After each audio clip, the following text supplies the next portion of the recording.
who's going to be this week's champion? Is it going to be the Protoss or the Terran? And as you mentioned, it is going to be a bit of a rematch because they did play the days before in WTL. Indeed they did. They showed that they were just about even, but how even? How can they even? As we jump into the best of 5 grand finals here, we're in the bottom right-hand corner of the map, starting all the way in the bottom right-hand corner. We have our red Protoss player coming out from the land of Korea. He's going to be representing Dragon Kaizi Gaming, DKG. He is celebrating his 8th birthday? Question mark? He is herO.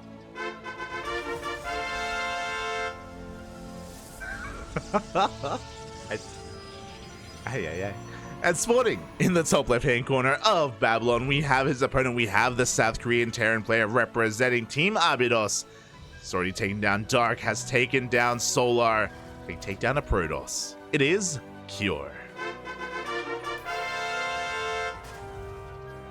It's been using that portrait for a while, and I'd like to know the story behind it. Not the story behind the portrait itself. I'm pretty sure that was one of the free things that they give during the StarCraft anniversary, the 8th year anniversary, if I'm not wrong. But I would like to know the story as to why herO switched to it when previously he was using. I think he was using Dark, funnily enough. Yeah, that's the question, right? Like, I mean, I guess I can appreciate it. herO, he's not vain enough where he's using his own face. Yeah. Because he has the option to. Like, herO does have an in-game portrait because of his results in BlizzCon and in the World Finals. So it would be nice to see it, but you know, he likes his cake. Can't say I blame him. It's nice. Especially when you have 2 cake. One to share with a significant other. And speaking of sharing, we do see Cure going for an interesting opener. I don't know if you noticed, he went for a Rax Expand, so a very economic opener. Rax Expand into a Reactor. He skipped his Reaper and his SCV Scout.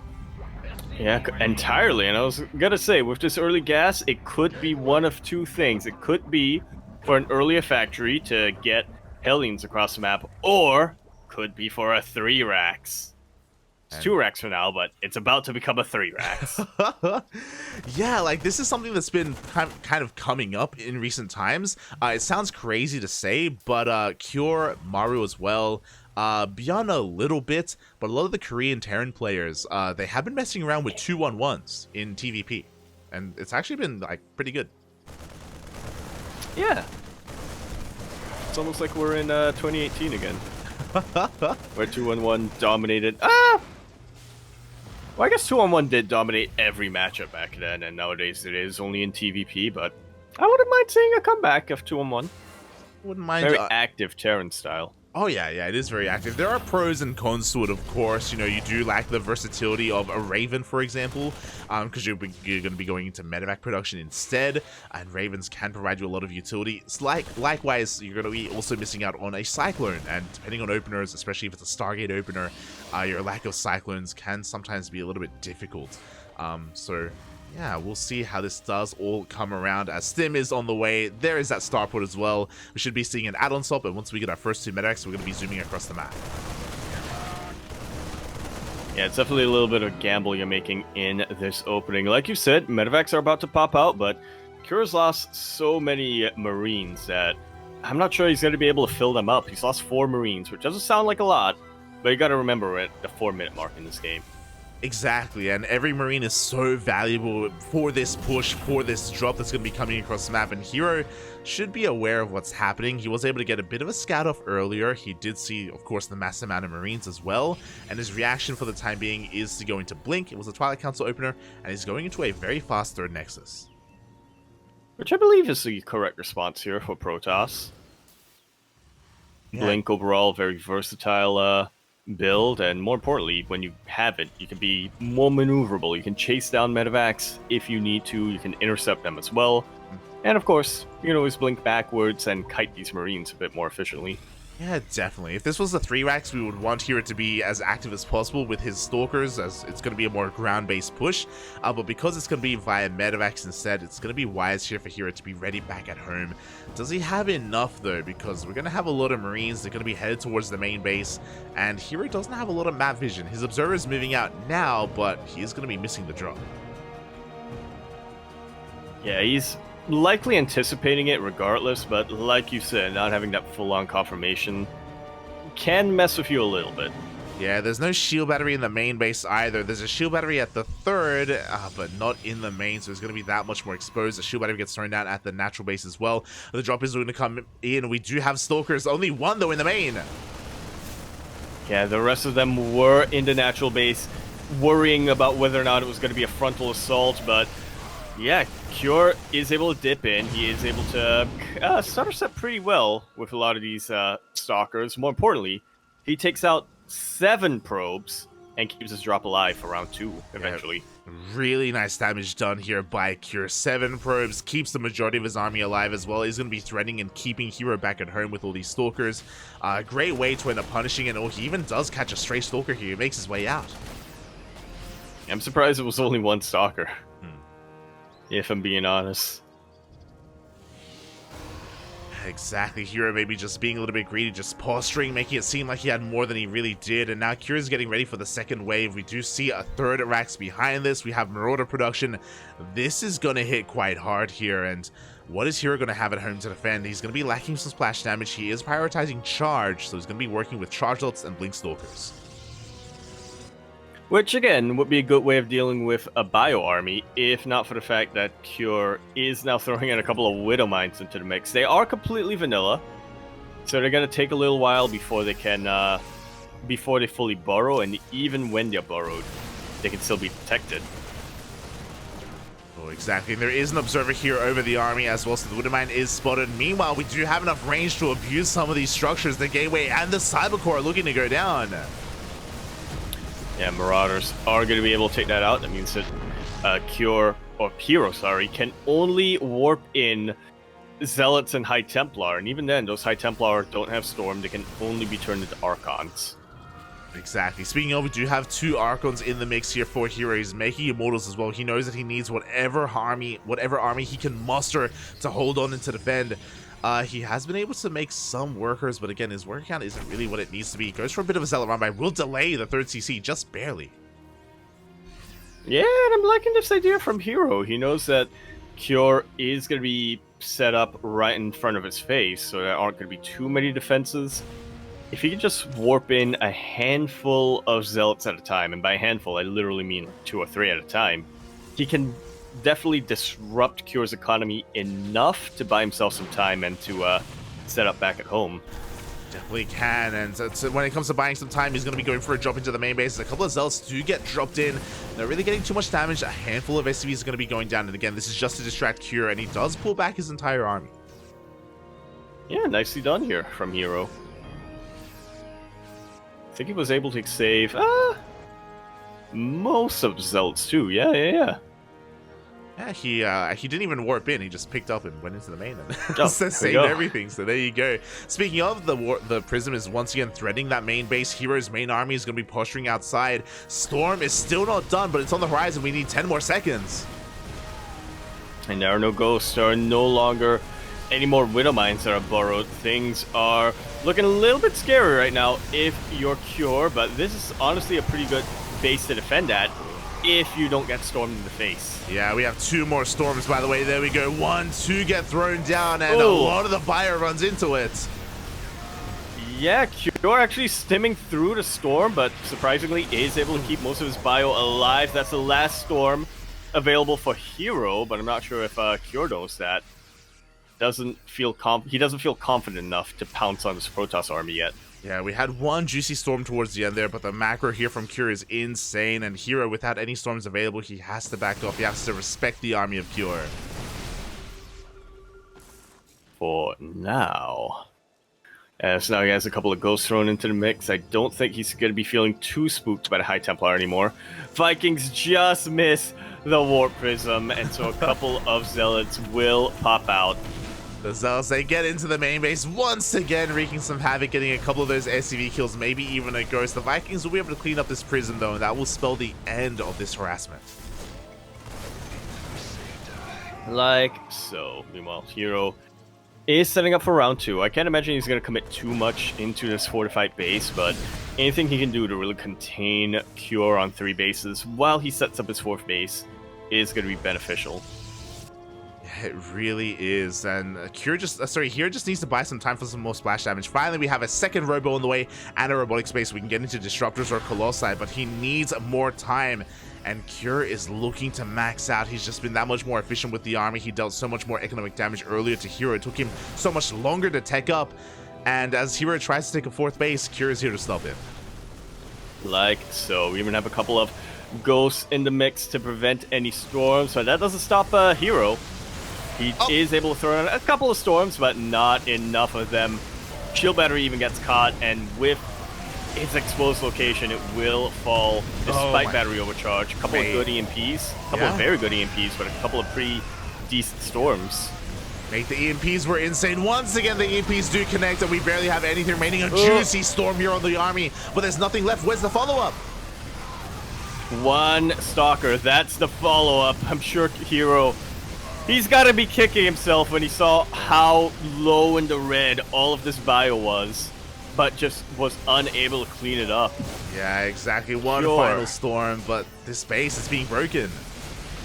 It really is. Cure just doesn't care about getting wet at all. He just stands in the storm and somehow is able to keep his bio alive. He knows that if he can just kill the rest of the army, it doesn't matter if his own bio army's down in the red. There's nothing to follow it up with. GG is called, and Cure takes game number 1. GG, well played. You heard it here first. Cure, he likes getting wet, Poppy. He goes into a storm. He owns an umbrella. He doesn't use it. Yeah, he does. He uses his umbrella as a walking stick, you know. People walking by and are like, dude, aren't you afraid of getting wet? And he's like, why would I be? Yeah, really powerful stuff there out of Cure. Again, something that we've been seeing rise up in popularity recently. That is the 2-1-1 in TVP. Something that was a lot more unheard of, and just remaining and just sticking with the Terran versus Zerg matchup for the longest time. And yeah, we can see some of the power behind it here, as seen by Cure. Yeah. If you're able to pull it off, well enough, you know, if you are able to nail that initial drop, get a little bit of damage, and more importantly, keep your drop alive so that you can go for a follow-up later down the line.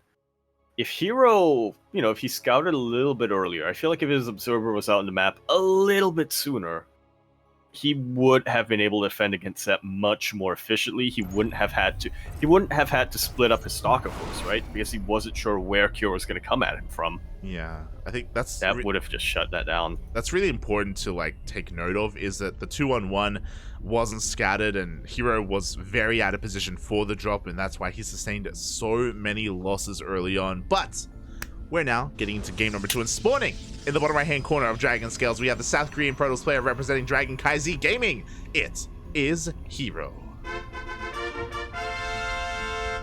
Got that cake. And over here in,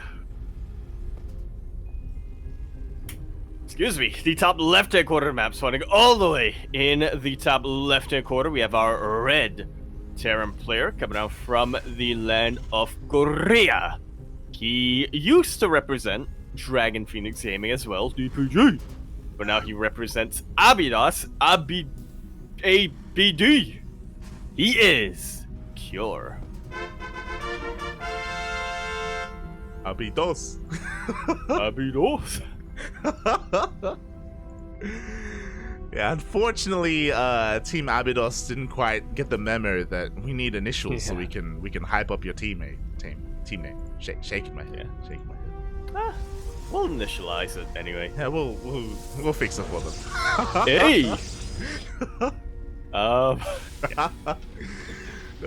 Didn't realize that you have to. Yeah, didn't realize that to be an esports team, you need to have either gaming or esports at the end. Yeah. Or even just GG. Yeah. What does GG stand for? It doesn't have to stand for anything. It can literally just be GG. Just throw it in there, mate. It's fine. It doesn't have to. It doesn't have to be G, the letter G, and then another letter G. It can be GI. You know. Yeah. And this is why Yaku didn't name the CranKy Ducklings. Shaking my head. Oh god, but we have a pretty interesting. Yep. What would it have been? I would have named us Team CranKy Ducklings Gaming Esports. At TikTok.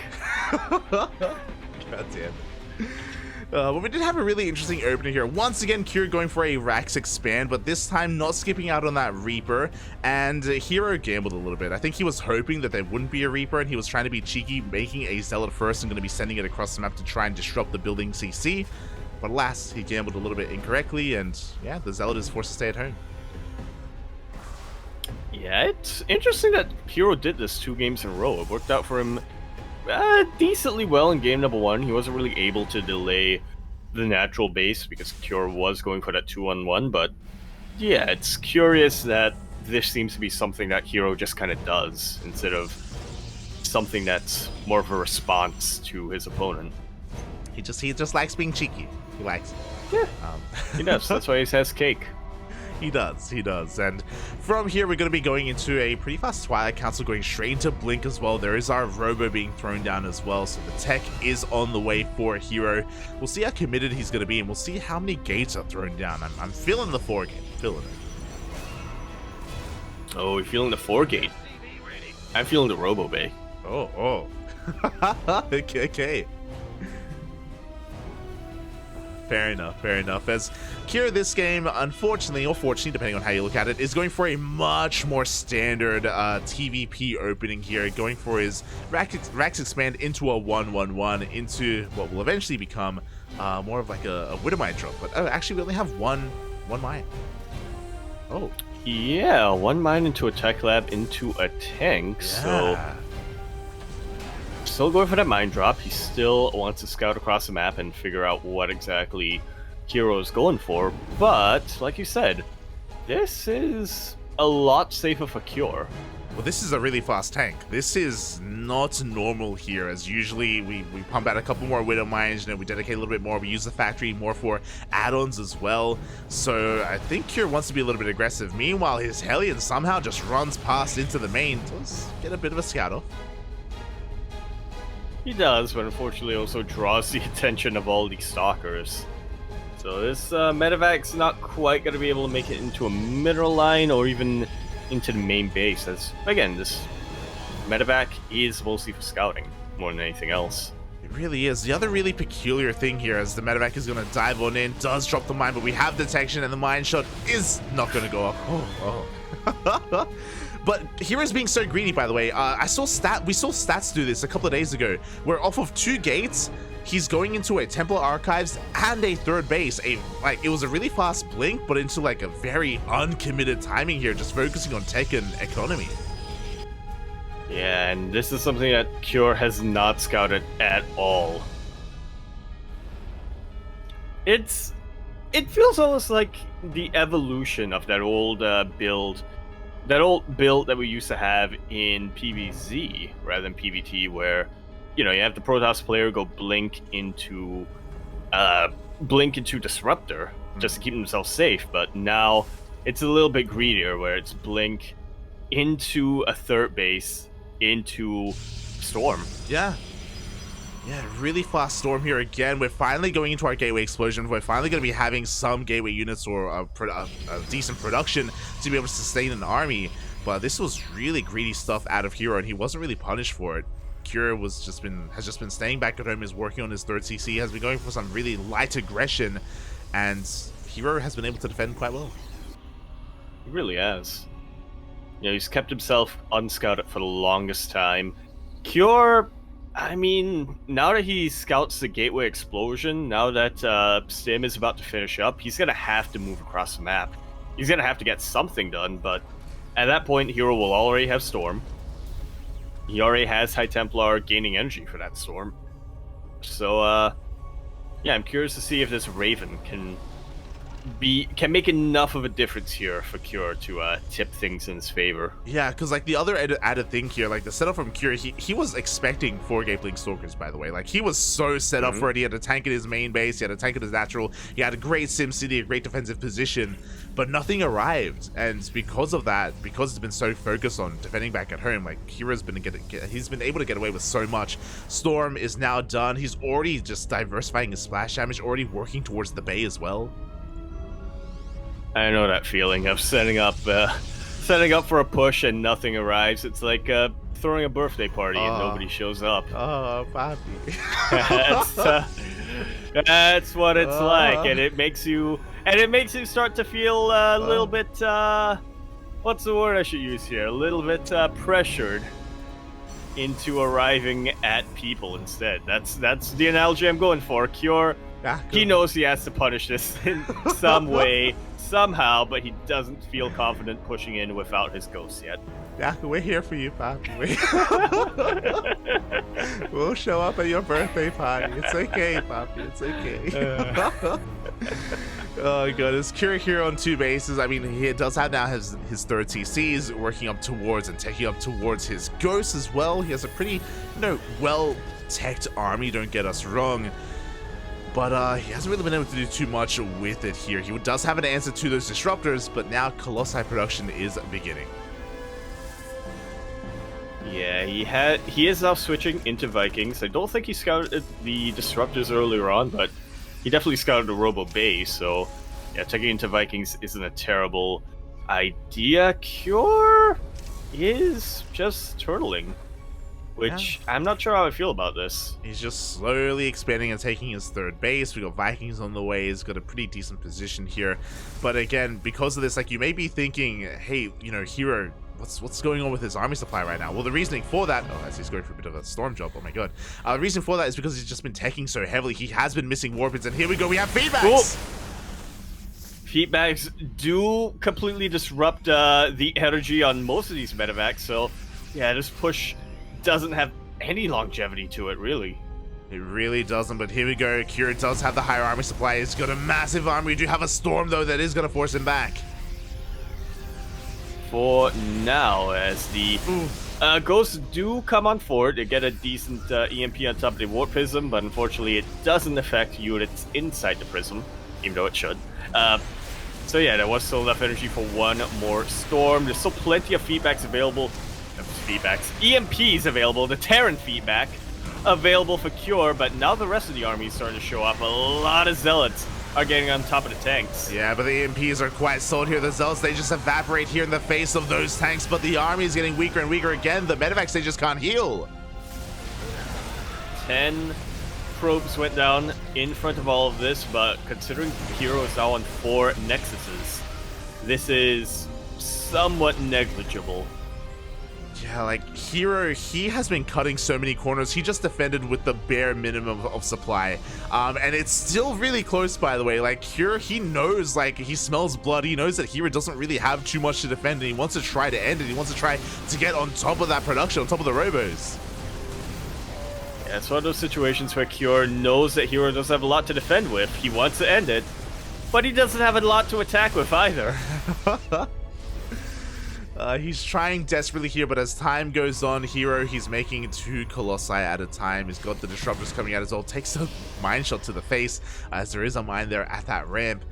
But again, as time goes on, herO's army just gets more and more powerful.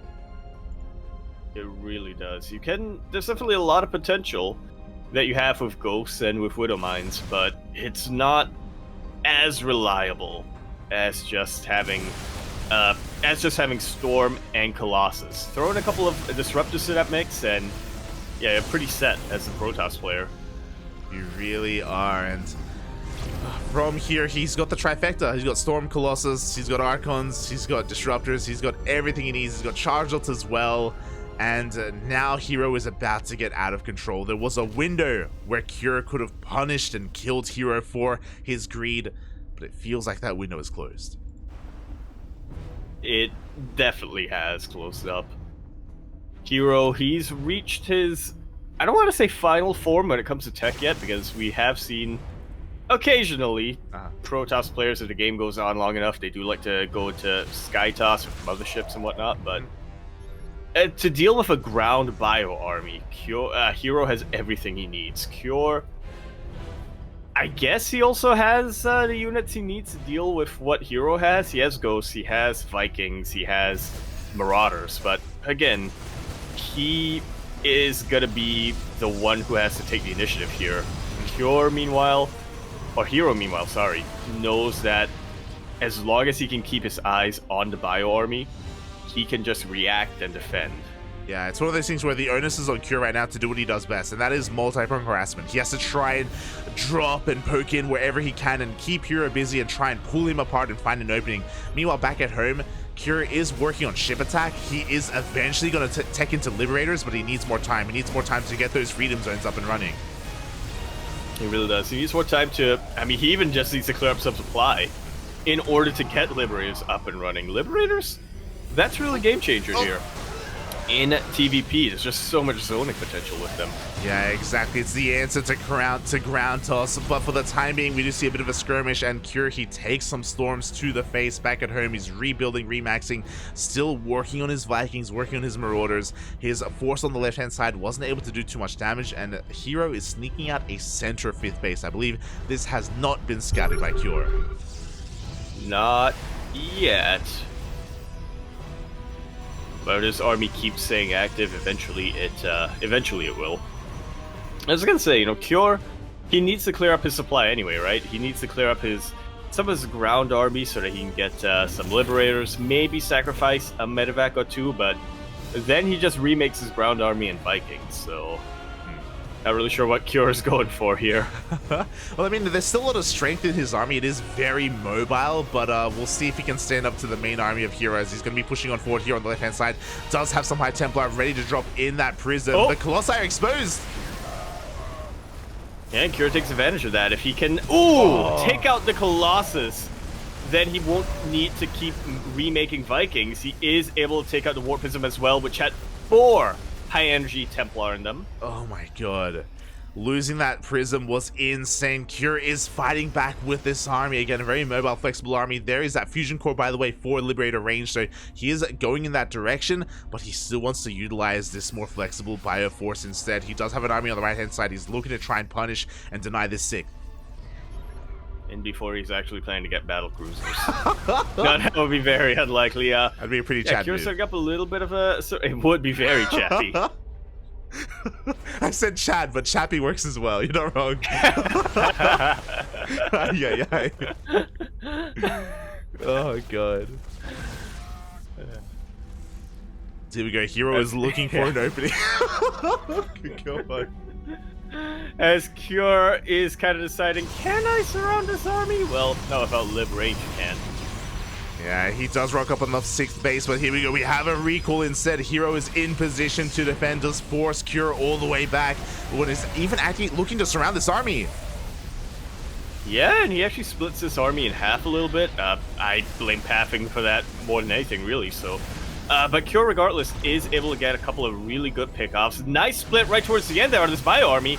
Disruptor is going to go down essentially for free. Pretty good EMP on the Colossus as well, but I don't think Cure... Yeah, he definitely doesn't want to try to dive into this. The splits! Man, the splits, Bobby, they've been crazy, and what we've been waiting for is on the horizon. 4 Liberators are being made at a time here for Cure. He has been able to trade well enough to get to this point, to get those upgrades. We even have +3 ship weapons. Jesus Christ. That's a little bit excessive, if you ask me. You can definitely get away with +2 range Liberators, but honestly, if you're at this stage of the game and you have the resources for it, you might as well grab whatever upgrades you can. You may as well, as hero's going to be pushing through the center of the map. Again, the Liberators haven't arrived yet. There we go. The first 2 are rocking up here, trying to throw down those freedom zones, and they are forcing herO back.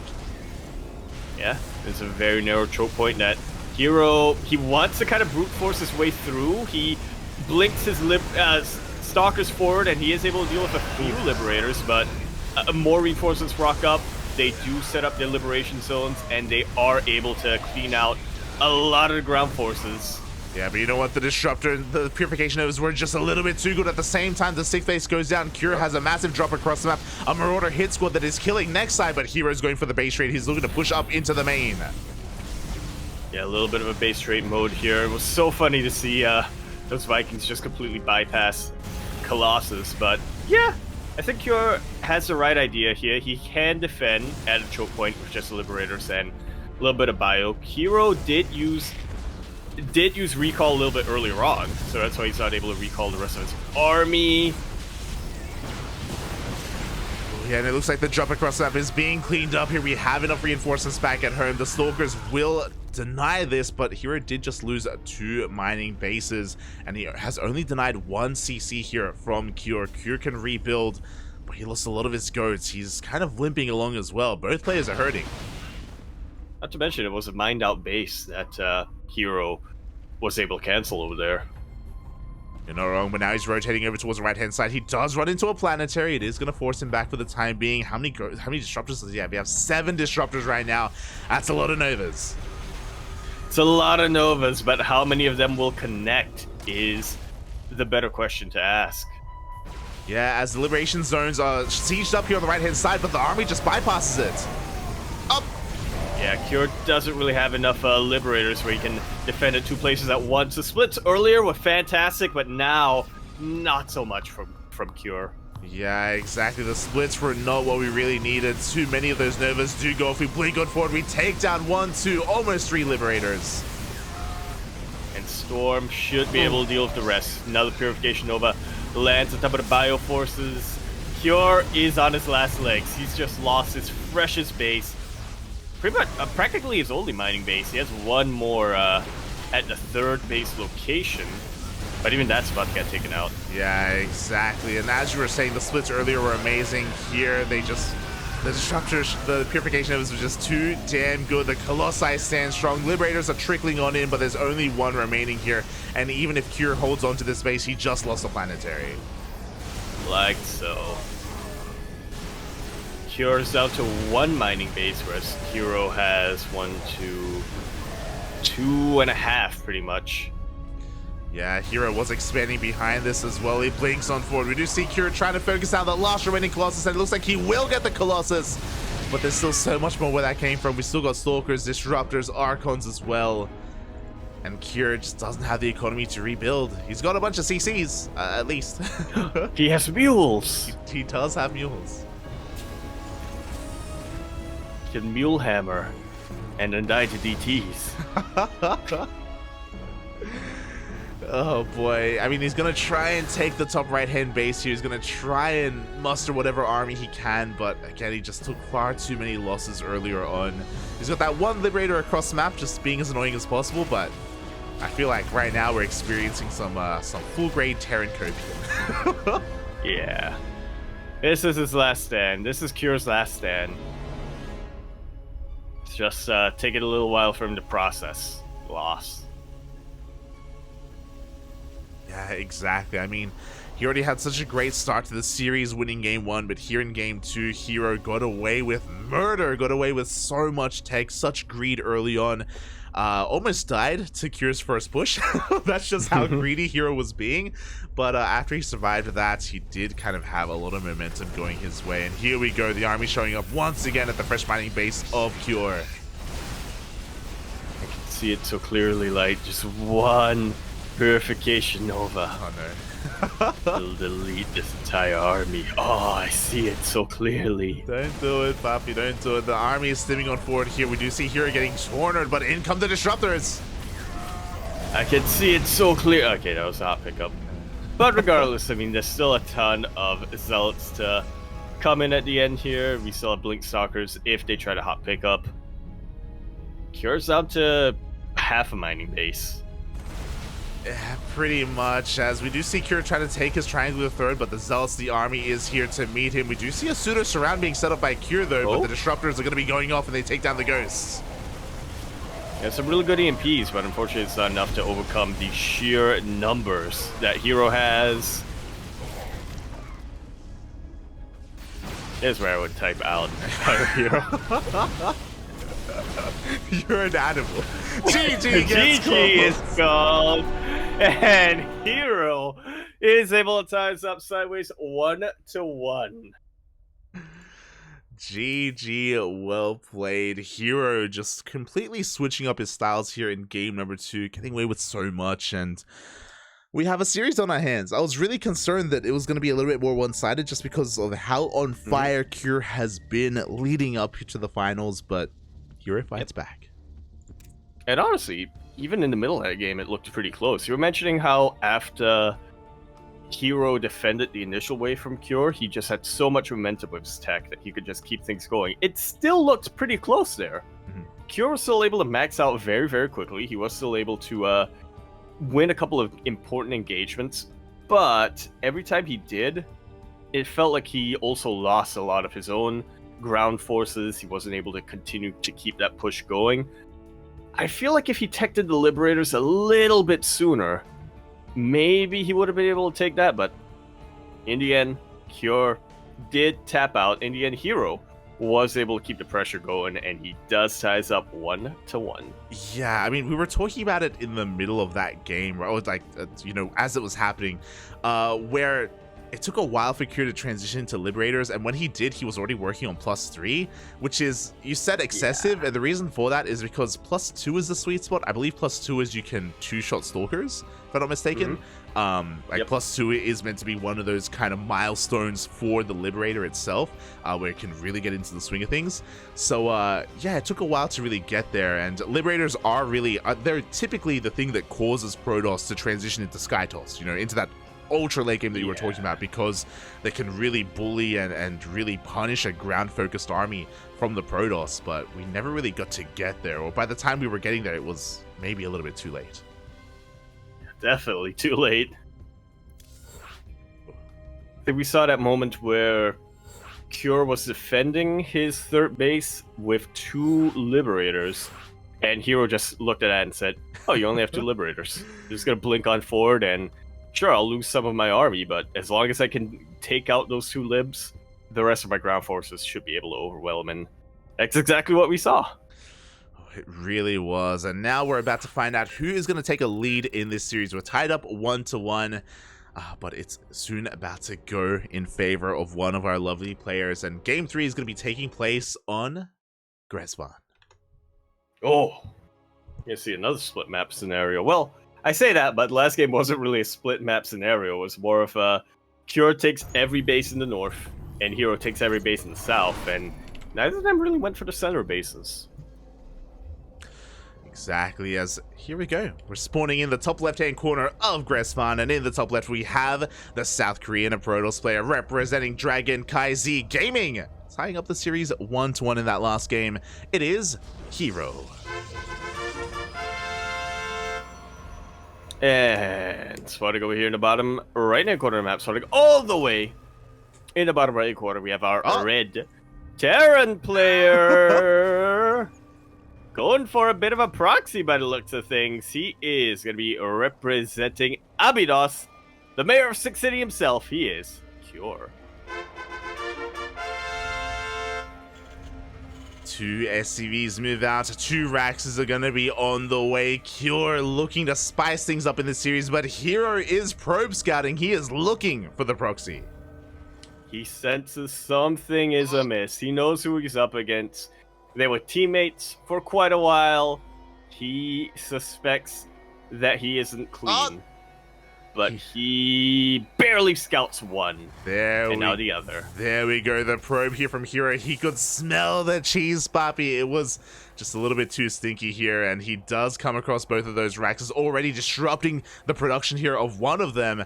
A great start for herO. Oh my god, even forces a cancel. Yeah, Cure, now he's scrambling for a follow-up. He knows he can get the Reaper, but it's going to be a while before he can get a factory. It's going to be a while to float the barracks back home and to get an add-on as well. Cure scrambling like an egg. Yeah, just like the undercooked scrambled egg that you made. As here we go, we have the bunker being thrown out, but I love this. We pulled 2 boys here, 1 to keep on either side of the bunker, so regardless of the RNG, the bunker will not finish. And, I mean, Kure was trying to make the best out of a bad situation. If the bunker was able to complete, he'd be able to deny mining here at the natural base. But that is not meant to be. But, oh, Kure, he's going to try and finish it. Yeah, and I think he should have enough time before the Stalker pops out. I mean, that SCV can be one-shot very, very easily. But if Kure's able to strike Stalker a little bit, should be able to finish the bunker. Everything is so low, but he gets the units in the bunker in the end. That was so close. That was so damn close. The bunker does finish up, and this will delay some mining here at the natural base. Very nicely done by Kure to kind of make the best out of that bad situation. Meanwhile, across the map, we have our CC on the way alongside our factory as well. We are transitioning out of this. Oh, thankfully.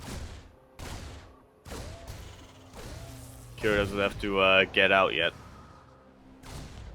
Yeah, exactly, and without a shield battery, it's going to take a while to really clean up this bunker. It's going to be very annoying, and hero's going to have to oversaturate his main base for quite some time until he cleans it up. Behind this, he's going for a very fast Twilight Council. Interesting. Are we feeling Blink again? Blink into Templar Archives again? I'm really curious. I'm quite curious here about how he does utilize that blink. We saw last game he went blink off of only 2 gateways, and he was very passive with it. He didn't move that whatsoever and was just greedy behind it instead. We'll see how many gates get thrown down here and how aggressive he intends to be as blink is started. I could still try to go for it, I think, but it's not going to work out too well for him this time, as Kure does throw down another axe. And he's going for a 2-1-1 again by the looks of things. Yeah, he is looking for it. The Reapers are dipping in towards the main base. 2 probes already going to be going down. They do get a full scout, and they do confirm that Twilight Council. What is the follow-up move here from Kure? My eyes are glued to the production tab. He does build a couple more Widow Mines this time, so Kure is looking to be a bit more committed to getting damage early on, but there we go. Immediately starts tank production, immediately starts a 3rd Rax. Oh. There we go. So he's going to be going for that mine drop across the map. Thinks about that 3rd Rax, but does decide against it for the time being. Is finally going to be looking to land and saturate his natural base, but herO, just being as annoying as possible with his adapters, is going to try and delay him for as best he can, for as long as he can. Yeah, which unfortunately isn't too long. herO does come in to this base and gets a full-on scout. Doesn't lose his adept unnecessarily, thankfully. But, yeah, herO, sorry, is definitely very aware of the follow-up. No tech lab on the racks yet, so we're delaying stim quite a bit.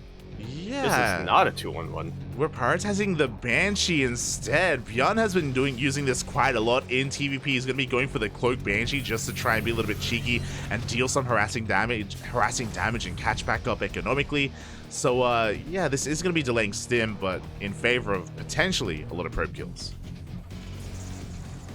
And we'll see if that pays off. If Kure is able to pull off the multi-prog, he's delaying going into the main base with his medevac. So again, not too concerned about scouting. It's all about probe damage right now for Kure. If it pays off, he's going to be able to cripple herO very, very early on. And at that point, all he really has to do is defend a follow-up push or a counter push. Exactly. We'll see if he can, because we have that drop in the main or towards the main base, and herO has eyes on it. He has an observer parked right on top of that medevac, and he has a couple of stalkers in position to deny that. Meanwhile, the stalkers are moving up because herO is indeed going for a 4-gate blink stalker. 2 more gates behind this, as he's going to be committing to a overall gateway army. I love this move here from herO, trying to get a little bit of friendly fire, and yeah, it's definitely one way of utilizing your adept at this stage of the game. They don't scale well as the game goes on. And this is a little bit scary. He does blink into the main base. We do have 1 tank to cover the production, but the depot is going to be going down. Ooh, and herO doesn't like his chances. Potentially had the opportunity to maybe even try and pick off a tech lab, but no, the tank is just too well positioned.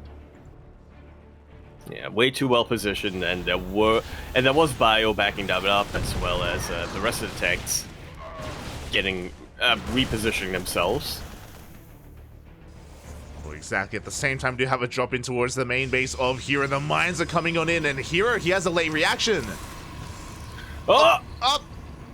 At least a couple of probes will go down. 3 of them for now. What happened to the Banshee is what I'd like to know. Oh, they were waiting for 2, and here we go. The Banshees are rocking up at the 3rd base, and do we have any detection? This is how you utilize your cloaked Banshees in a TVP. All the detection was distracted following the Widow Mine, so the medevac, and with that, these Banshees have more than paid for themselves. They take out so many probes. So I was gonna say, you know, for the longest time in this game, herO was up at least 10 workers, and at one point I think he was up 20 workers, but now things have definitely evened out, which can only benefit the Terran player. 23 probes just went down to 2 Banshees, alongside the 2 Widow Mines, I guess, but we don't really care about those. It's about the Banshees, mate, and it's just so unexpected in this matchup. It happens so rarely, especially because herO was holding on to them, waiting for the second Banshee to come out before he does go in, and that was an insane amount of damage. Have to wait for just the right time in order to really pull this off, and yeah, now Cure is setting up for a follow-up push from here. Sim is a long ways off, but he also knows that with all of the probe damage he's dealt earlier on, he doesn't have to go for his push just yet. herO is actually going to be the player who's pressured into either playing greedy or playing aggressive. Exactly. herO is the one who has the pressure is on him, as you were saying, to make something happen. Meanwhile, Cure is setting up for another follow-up Widow Mine drop here towards the southern portion of the map. Do you have a Storm drop coming in, but a quick pull away from Cure only loses 2 SCVs. Not bad. It's crazy. Pretty insane, yeah. But yeah, the Prism is looking for some more damage here. Has morphed in those High Templar into the Archons. At the same time, the drop tries to go into the natural base of herO, but herO is in position this time. Yeah, pulls away very quickly and is able to deal with the medevac very quickly, more importantly. Yeah, medevac just stuck there in the dead space. Meanwhile, herO is forced to be a little bit more defensive. He's going to be teching up. We have a second Robo on the way. We have our Bay as well, so we're going to be getting into Colossi production shortly. It is something that herO definitely needs, but Cure?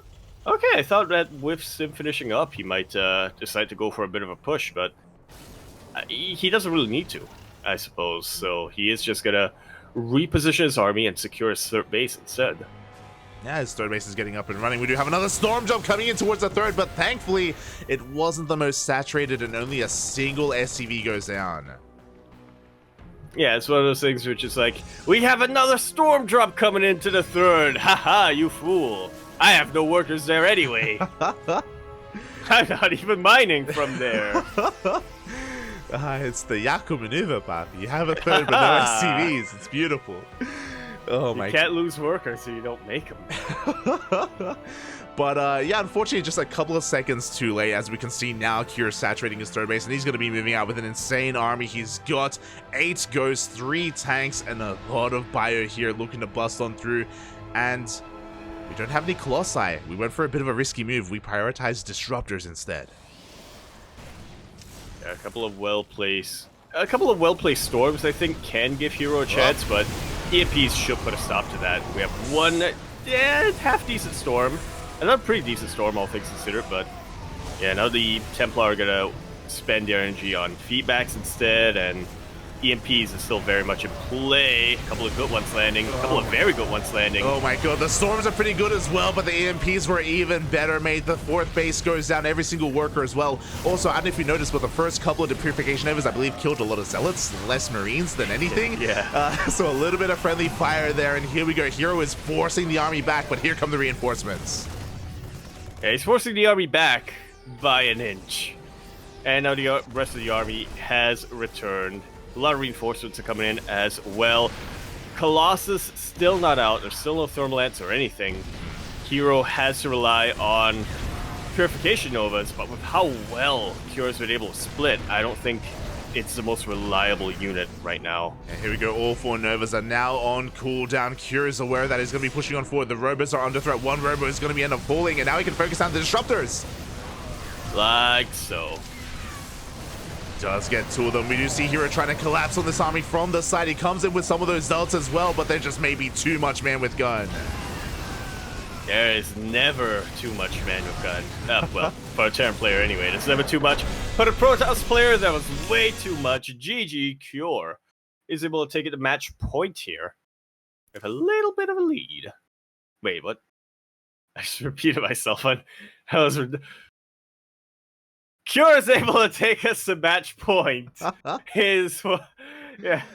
There you go, mate. GG, well played. Cure will take it off of the back of the Cloak Banshees, coming in clutch, killing over 20 probes on their own. It was crazy how much damage they dealt, and it all led up to that final push. And again, I understand why herO went for those disruptors as well, just because they're high risk, high reward, right? Like, you can get a lot of value out of them. They can help you come back from a supply deficit. But as we saw, if you can split well against them, then they can work against you at times. And yeah, Cure didn't really take too many big novas to the face. It really didn't. It was mostly the storms that landed, but I swear, Cure's maybe the only player who can stand in storms and still win. His army got so low towards the end there, at least at the end of the initial move out, but yeah, I guess Cure did some calculus in his head or some calculations in his head and realized, if I could just kill enough gateway units, that's not going to matter if my army's down to the red, because there'll be nothing available there to clean it up. It's insane. Yeah. Why can I get away with that? A lot of the fights that Cure takes are like on the knife's edge, you know, like one wrong move and everything can go south for the Terran. Oh boy, but he's able to pull it off. Yeah, it's like, aren't you gonna split? Aren't you gonna like pull away? And he's like, I have to make this fair for my opponent. There you go, mate. There you go. Speaking of, I also want to give a special shout out to someone in the chat. Shout out to Hockey Player 087. It was in the middle of that game, but thank you so much for subscribing with Twitch Prime. Gracias, Bobby. Thank you. Thank you. Wow. Much appreciated. Less than 3 coming out here. Less than 3, and we hope that your team does well in the what was it, the NHL? NHL. That's what it is. I don't know if hockey's in season. It is summer, so over there in Canada. So I thought you were gonna try and like guess a hockey team or something. I got nothing. I don't. Hockey player 087. Okay, 087. That's around the time of Philadelphia, I think. Okay. There you go, mate. There you go. But thank you so much for supporting us. Of course, subscribers to our channel do get replay packs from a lot of the events that we do cast. So if you're interested in maybe learning or even casting from replays yourself, then we do provide replays from OSC King of the Hill, from Sparkling Tuna Cup, from GPO, and from any other tournament that we do have permission to share our replays of. So yeah, we do have a lot available to you. You can learn from the best of the best. I remember a couple of weeks ago, we casted a lot of Cure as well in Sparkling Tuna Cup, and he had some pretty fire TVP. Pretty fire. Oh, yeah. Sent a couple of those replays to our players and a few of our affiliates and whatnot. They were very eager to learn from the master himself. Really? Feeling we'll be seeing a little bit of a shift in NA Terran. Oh, there you go. Hopefully, mate, as we're going to be loading into Anaheim Ducks. That's a team. Anaheim, is that a thing? The Anaheim Ducks? The Mighty Ducklings? They're a hockey team. Yeah, yeah, I think that's what the movie was based on. There you go. The Anaheim Ducks. We have that connection. As we're going to be loading into game number 4. As a reminder, this is a best of 5. Our Terran player has a lead in this series, but it's not over yet. Tis not. He could lose and give us an ace match. We'll see if that comes to pass, because for now, we are going to be loading into Royal Blood. We're, of course, in the bottom left-hand corner of the map, swatting all the way. In the bottom left-hand corner, we have our blue Protoss player coming out from the land of Korea. He, of course, is going to be representing Dragon Kai Z Gaming, DKG. He is celebrating herO.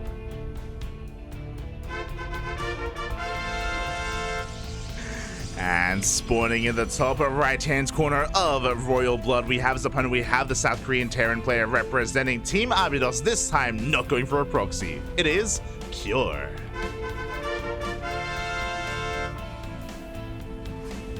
Completely slipped my mind until you mentioned it just now. But yeah, game number 1, or no, game number 3, the previous game, opened up with Cure going for a proxy that was immediately scouted and denied. Yeah, it's kind of crazy that Cure was able to come back from that situation again. I do think that a lot of that came down to the fact that he finished that bunker, if you remember. Because he finished the bunker, he was able to deal some counter-economic damage and put herO on the back foot. So, yeah, great crisis management. And then he was able to deal even more damage later on with his double Banshee, double Widowmine drop. He did. He really did. But now it's herO's turn to be aggressive. Despite the fact that he is one game away from losing this series, he has no fear. He goes for a proxy pylon across the map. That's why the hell not? We should be seeing, Stargate as a follow-up. And most likely from here, we're going to be seeing Oracles.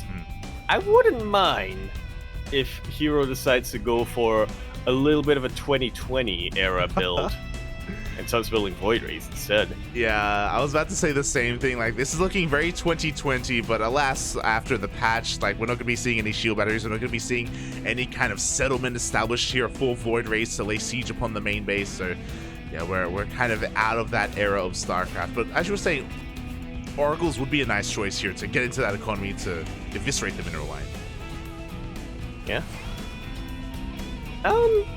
Yeah, 2 Oracles would be good. I don't believe 2 Oracles are enough to one-shot SCVs, as they do have a little bit more health than probes and drones.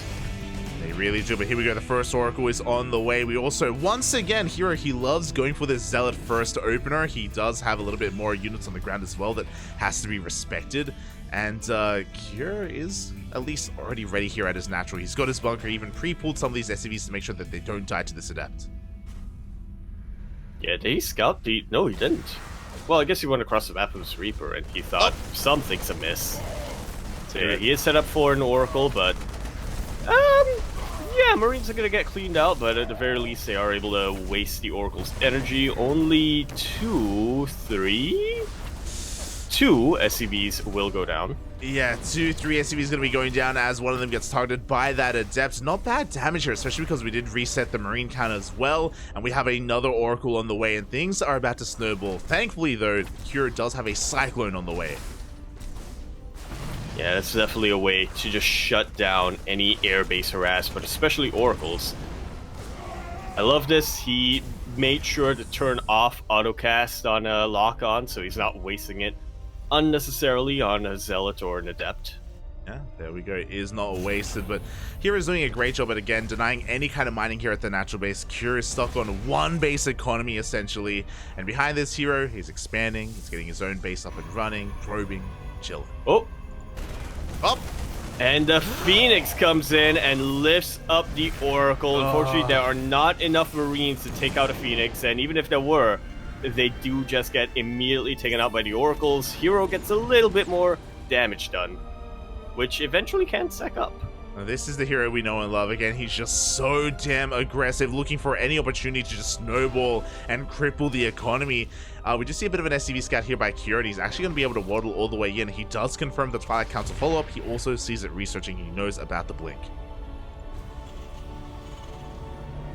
Yeah, so he shouldn't get caught off guard by the follow-up. Cure is still committing to the Cyclones. He has 2 of them, and he's making a 3rd. Yeah, he is very paranoid about Oracles and Phoenixes, and I don't blame him because he's up against herO and he has kept everything alive, so he's going to be looking for to deal some more damage. But unfortunately, Cyclones, they run out of, like, they don't really have the most longevity here in TVP, and they do run out of usefulness. This is delaying the tank here. It's delaying a lot of the tech.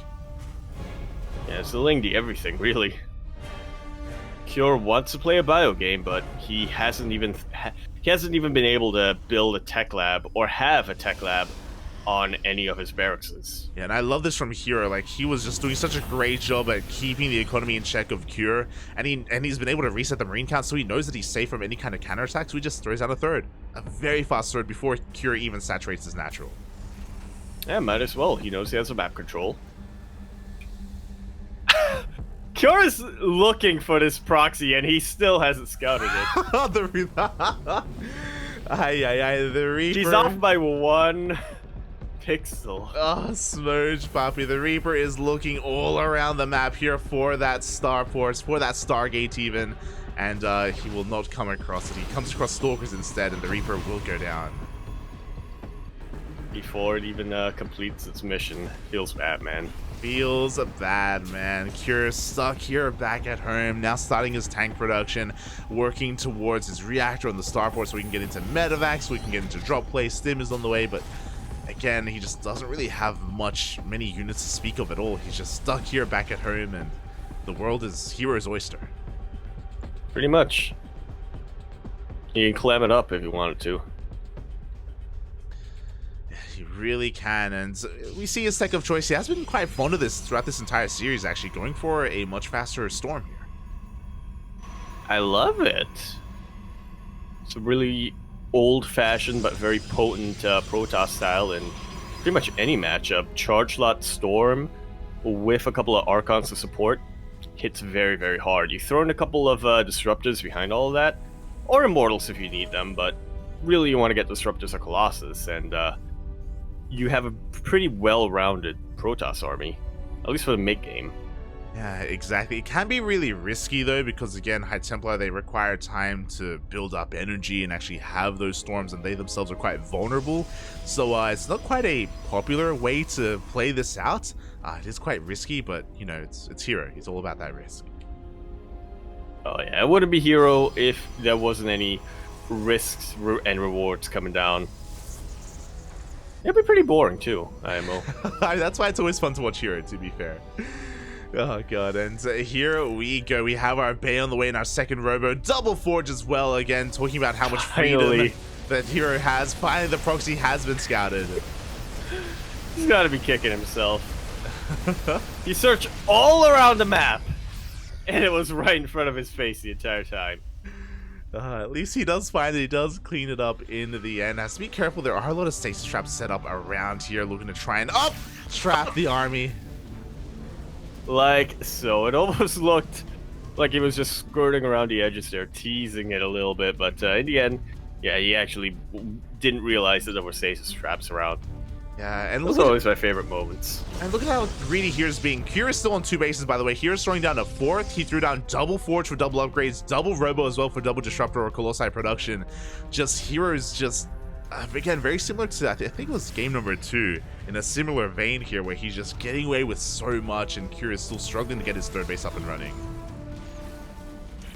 Yeah, and I feel like this is herO kind of playing the player and not the game so much, because he has scouted. He does know that Cure has been building up a very potent army. He has to imagine that Cure already has his upgrades by now, but Cure isn't pushing out with them. He knows that Cure is the type of player to delay his push until he is certain he has everything he needs to take on the Protoss army. So he knows that he's going to be waiting for Ghosts to come out. He's going to be waiting for potentially Vikings if he scouts the Colossus later down the line.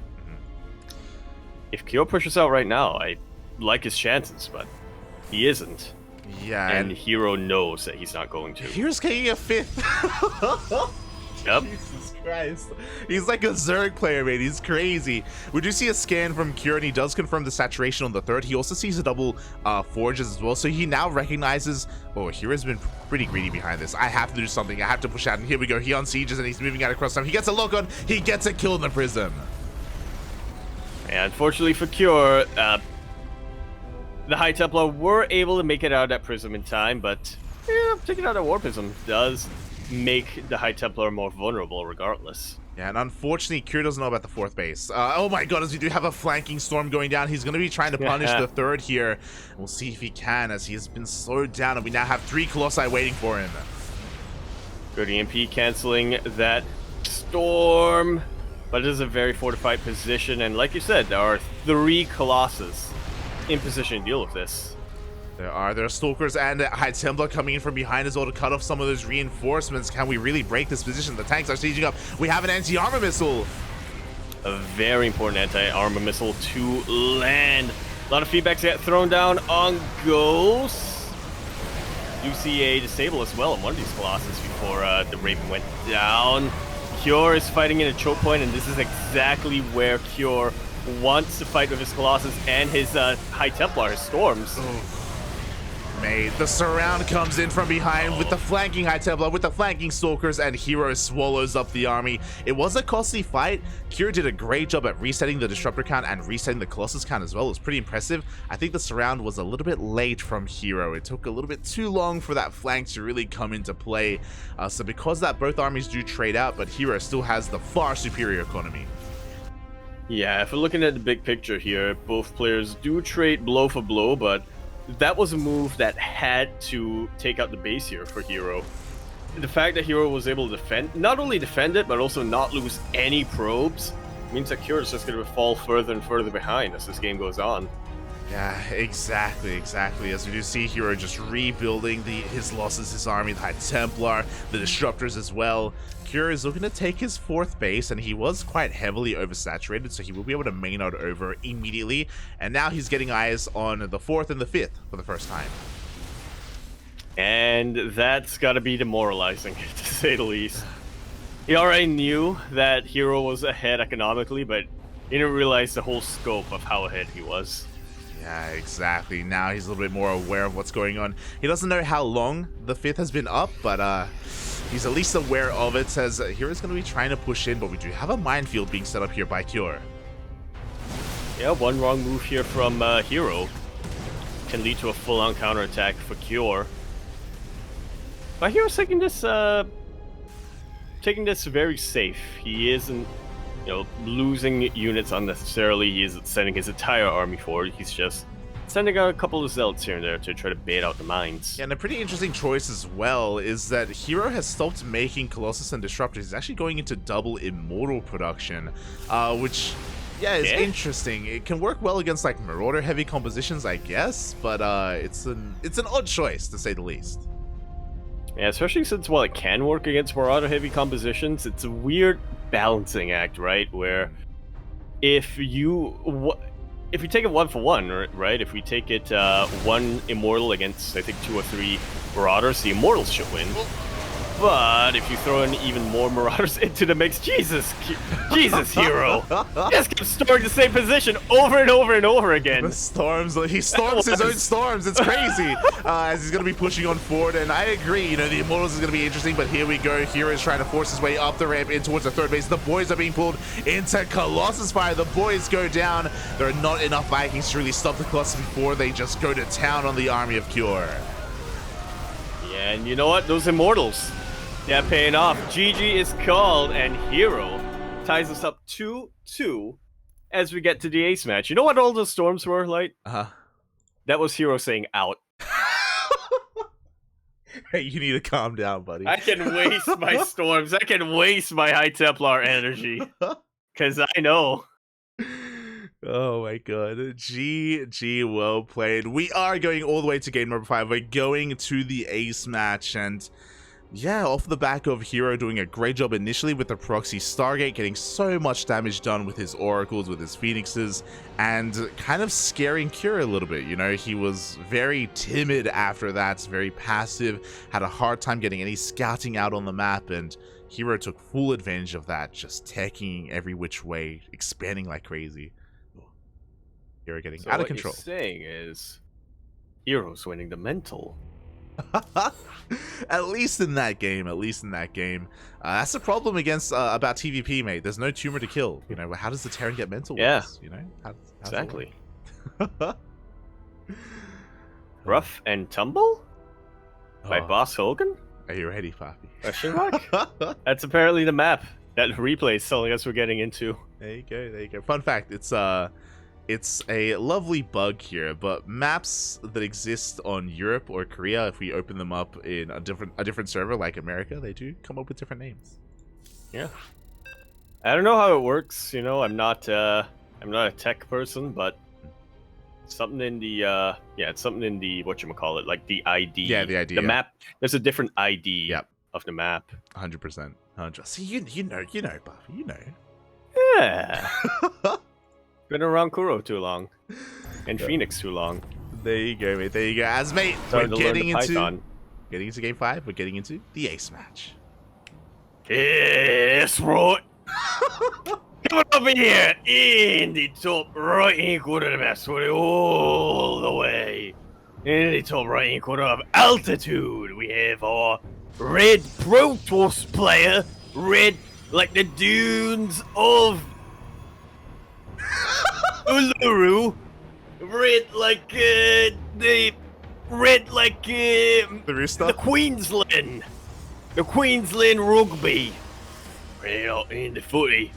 We are coming out here representing Dragon Core Z Gaming DKZ. Yeah, that's right. We have herO.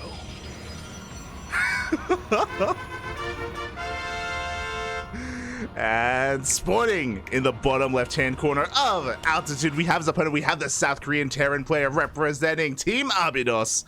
It is Cure. Yes, right. I didn't know I triggered Ryan. I didn't. Oh my god. I don't know if that's a thing in Singapore. I thought you were gonna go red like the rooster. Red Rooster is a food chain here in Australia. Yeah. We don't have that here. It's like it's not like KFC at all, but like think KFC and it's Nando's. Yeah, kind of. It's kind of like Nando's, kind of. Not really, but kind of. A Portos. Yeah. Maybe along the lines of a Portos. And like red like Macca's. That's all I know. Thank you. It's fine. Don't worry about it. And K first. Oh god, as we have a bit of a treat here. We rarely get TVPs on altitude. This is one of the more commonly vetoed maps in this matchup, but between these two players, they have no fear. Altitude, of course, being the largest map in the map pool, can be quite difficult to keep up with, drop heavy play and drop heavy styles, and it can also be sometimes difficult to be aggressive on this map as well. Weird that Neo Humanity got vetoed.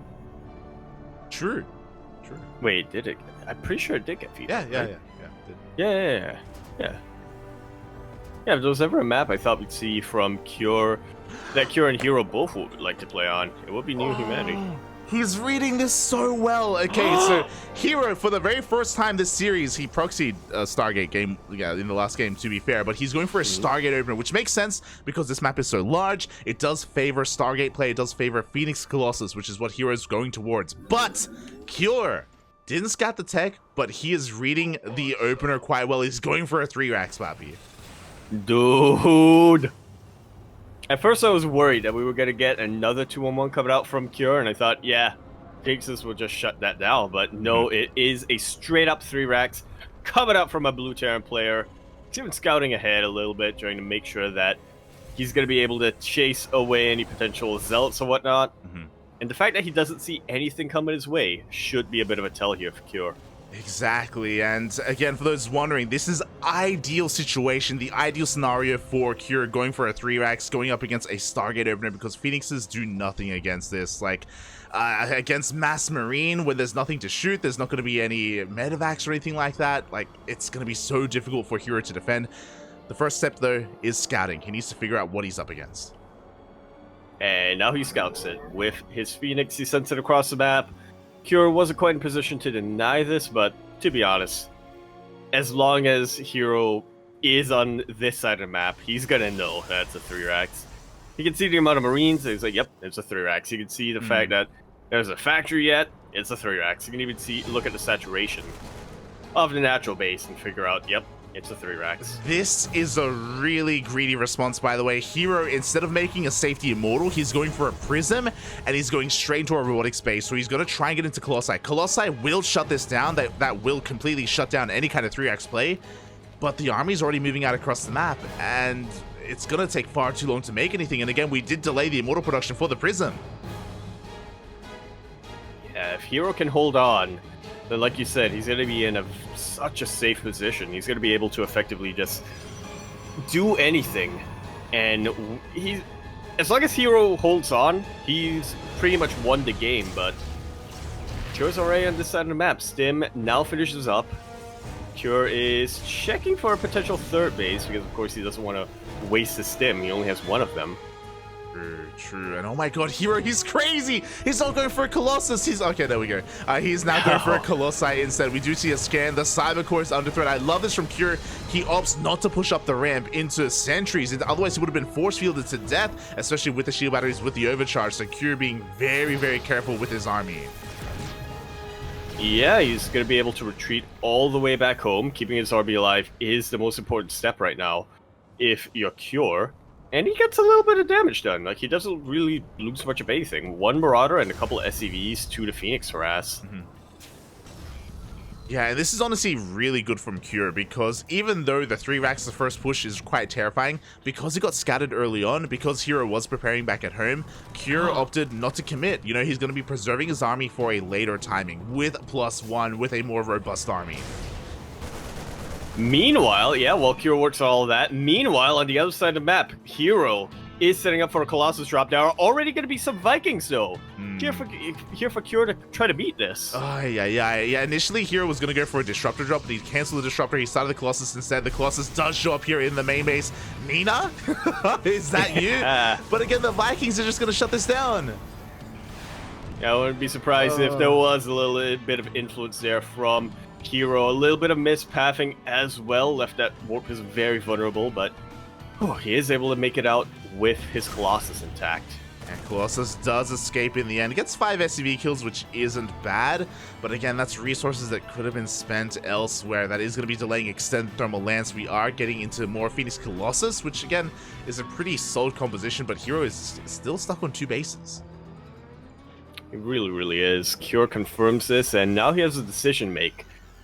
+1 is about to finish up for him in a couple of seconds, and he can either go for a push, or he can try to secure a third base, and it looks like Cure's playing this out a bit more economic focused. Yeah, I wouldn't be surprised if he does both, but we'll see. I mean, the third CC is on the way. He does have a lot of Marine Marauder to work with right now. He's making those medevacs so he can heal up and top up his army, and herO is going to be a little bit vulnerable, but we're getting towards the kind of the high Colossus count where bio armies can't really do too much about it. We are already at 3 Colossus. We're hitting critical mass. Yeah, there may be a point of diminishing returns here, but herO has not hit that yet. He is not neglecting the rest of his army. Charge is about to finish up, and he is getting a Templar Archives to round off his splash damage and make sure he has units to clean up after the splash. Exactly. The other thing that I'm really worried about is herO never researched Extended Thermal Lance because of War Prism speed, and he still hasn't started that upgrade. So I'm a little bit concerned that it's a bit of an oversight and that it won't be... I mean, we'll see when he does start to research it, but that is really going to impact the usefulness, the really availability, the flexibility of these Colossi. Yeah, that's definitely a major weak point here in herO's army. Thankfully, Cure hasn't kept up his Viking production, but even still, this army for herO is a lot weaker than it could be. It really is. Like, without that range, it's going to be that much easier for Cure to dive on those Colossi and to shut them down. Before that happens, the Phoenixes of herO were busy trying to catch any kind of drop play coming into the main, but there was no drop play, so the Phoenixes haven't really done too much damage whatsoever. They're looking for a way in, but there are turrets in the main. Yeah, not the third. So they are able to slip in a little bit. Yeah, catch a lot of SCVs in the main. Yeah, they slip past the turrets, and there's no turret in the middle line. So many SCVs are going down. 11 of them. If that was ever a time for Cure to go across the map, now would be it. He has sustained so many losses that I don't think he can out macro his way out of this situation. herO, sorry, is already setting up a 4th base. Yeah, we've got the 4th on the way. We already have a bit of static defense being set up as well. So herO is getting ready for a push. He's getting ready for his 4th to be denied. And I just love the way he's been using these Phoenixes, these sentries as well. Every couple of seconds or every minute or so, he's setting out these Phoenixes to just get eyes on the army, get eyes on a would-be 4th to make sure the C's are moved out. But the time that Cure actually moves out, herO... I think he actually does have eyes on it. Yeah, he's got the Zeldaga. There we go. Now hero's gonna be setting up wherever he can. Cure gonna try to catch these Phoenixes before committing. Oh! Yeah, Phoenix is just kind of dancing with death there. Curious pushing in the right-hand side. This was spotted earlier, so herO is in position at his fourth. And it's going to be very tough to push up in this ramp. Not as tough if there was Thermal Ants on these Colossus, but still difficult nonetheless. Yeah, we still don't have Thermal Lance, by the way, and there we go. We have a Storm, but the High Templar and the Prism get focused down. And now Cure has a little bit of momentum going, but he needs to decide where do I push in. He knows that the army is set up at outside his fourth base. It's gonna be very difficult to go up that ramp. So Cure turns around. Yeah, Cure has been setting up for some multi-prong. He's been really careful this game with his army movement and like what kind of fights he wants to take. He's been respecting herO a lot, and I love this because herO with that prism he did see the army, which means Cure knows that herO's in position, so he's going to back off, rotate back around to the left hand side. herO also has control of this Xel'Naga as well. He does spot it, and now herO can rotate over. Yeah, herO has to decide how to split up his army. I think he has made the right choice here, setting the main to the north and a small force towards the south. He really is, but has he split up his army correctly? That's the question. The Storm is going to push back the army on the right hand side. Cure going to have to be happy with just getting some of these pylons. Meanwhile, he has a force towards the left as well, looking to find a way in. Yeah, well, looking to find a way in, but I think more importantly looking to just distract the main forces of herO for now, because he does have a bit of a sizable force towards the right-hand side of the map, but still isn't feeling too confident to go up a ramp. There's still no Thermal Ants, by the way. Glad we have the update. There we go. Nice snipe on the Prism here with the High Templar inside it, and on the right-hand side he's pushing on forward. As you were saying, I don't think herO split up his army well enough. Yeah, he was able to defend very well at the left side of the map, but at the right side of the map, okay, with a very quick warp in of Zealots, he is able to chase away the army of Cure. Doesn't take too many, doesn't sustain too many losses there. Exactly, could have been so much worse. Meanwhile, herO did send another Prism into the main base, but it does get shut down in the end. Cure is all over that with those Vikings, with those reinforcements. But herO is forcing Cure back on both ends here. He is able to keep up so far with the armies of Cure. Even without Thermal Ants. Yeah. Oh my god, are we gonna get some predictions in the chat? Will herO ever research extended Thermal Lance this game? I mean, we'll find out. As once again, herO is actually switching into Immortal production. Quite a lot of Immortals are being incorporated into this army, and here we go. He's going to break in towards the triangular throw. The army is coming from the left-hand side, though. Yeah, Cure is in a very nice position to try to surround this entire army. He's pulling the boys as well to soak up a little bit of damage. He is going to be able to catch this army in as it retreats. That lack of Thermal Lance is really hurting herO right now as the Bioforce just stims on forward and is able to deal with the ground buffer. The Vikings are able to deal with the Colossus, and this is a lot of Terran momentum. Cure is just stimming forward, landing his Vikings, and there is nothing herO can do to stop this. Now look, I don't want to judge too much, but Cure just killed like six Immortals. Imagine if they were Disruptors. Like, I'm just saying. As here we go, we have one Disruptor now coming out. It is going to be able to zone away the army of Cure, but one Disruptor is not going to be enough as he sims on forward and he does dive on top of them. Both of them, he is able to take them out. There are a couple of Storms available here for herO, but I'm not sure it's going to be enough. I really don't think it's going to be enough as Cure is just spray pushing. Look at that army supply difference. GG is called, and Cure is able to take that series, that finals, that entire tournament 3-2.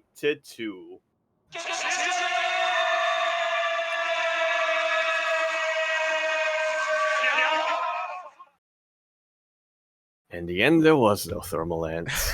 GG, well played. No Thermal Lance and a lot of Immortals. Interesting choice there by herO to multiple games this series to incorporate Immortals the way that he was. It's very unique to him. I remember I was speaking to Asher about this a couple of weeks ago about how, for whatever reason, herO is more than willing to like to transition into Immortal production, not just against Terran, but also against Zerg as well. And it's very unique to him. I would love to like poke his brain about it, to be honest, because it's interesting. I can understand it to like help bolster the army itself, but at the same time, there's a reason why Colossus Disruptor is so commonplace in like army compositions in PvT. Yeah, it's like, do you want to have a very strong, as in like durable, that's the word I'm thinking of, a very durable ground army and go for Immortals, or would you rather have an army that can deal a lot of damage very, very quickly with Colossus Disruptor? And of course, the vast majority of Protoss players go for the latter because, you know, if you can just position your army well enough, if you can, if you're feeling comfortable enough with your control, you're gonna get a lot more. You're gonna get a lot more returns from dealing damage rather than taking it. Yeah, it's very possible that maybe it's because of his opponents, as in like maybe he respects Cure enough where he's like, because we both know that when it comes to disruptors and connecting with purification overs, a lot of it does come down to the Terran player not being able to split in time and not being able to reaction time, and maybe he believes that Cure is maybe too good at that. Like we did see that throughout the series. He did short it off, yeah. Yeah, exactly. So maybe he's like, oh, maybe it's not gonna be worth making disruptors. Like if my opponent's gonna split that well. Yeah, come to think of it, herO wasn't as Immortal heavy at the start of the series. It was still making a couple here and there, but it was really only in Game 4 and Game 5 that he really prioritized that.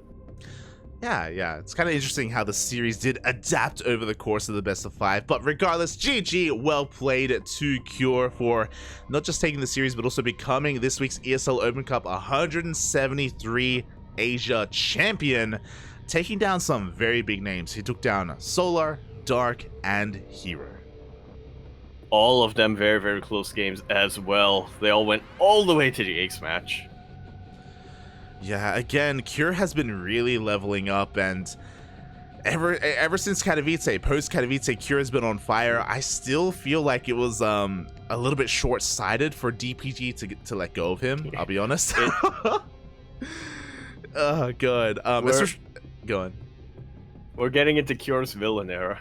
We really We're are. about to see Punish Cure. Yeah. Pretty soon he's gonna rock up in the grand finals of WTL, or not even WTL, but like whatever the individual event SC Boy is planning. He's gonna rock up with a full beard and an eye patch. And he's gonna take down Oliveira, herO, and Dark in succession. He's gonna take out every DKG player. Yeah, like it's one of those things where if you're in the chat, we casted all of World Team League, and right, it was like the week or the second week after IM Katowice where we had the playoffs for World Team League, and KaiZ Gaming at the time were going on the run of their lives, making it all the way to the finals of World Team League, and that's where DPG stepped up to stop them. And it wasn't DPG that stopped KaiZ. It was Cure. It was Cure all killing Spirit, Raynor, and Oliveira. This is Oliveira post IM, by the way. This is, again, very, very recently after that. So Cure was the one that kind of carried his team. And then, like, the week after that, DPG's like, all right, we're getting rid of Cure. We're picking up Oliveira. It's like, what? It's like, what do you mean? What are you talking about? He just won you WTL. Emerging. Oh, my God. Yeah. Should have won it faster. So ever since then, Cure has been getting some really good results. He was obviously picked up by Abydos, by X-Team NV, and he's been supported quite well by them. And yeah, he's looking really good coming into GSL. Oh, yeah. We're just live right now, if I'm not wrong. I don't think it's Cure's group. I don't think it's Cure's group today, but yeah, it's live. There you go, mate. There you go.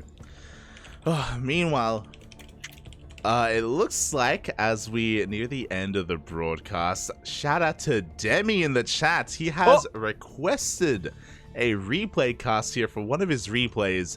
So, okay. Yaku, would you be willing to join me here with one more game, one more cast? Yeah, I still have water. Let's go, Poppy. Let's go.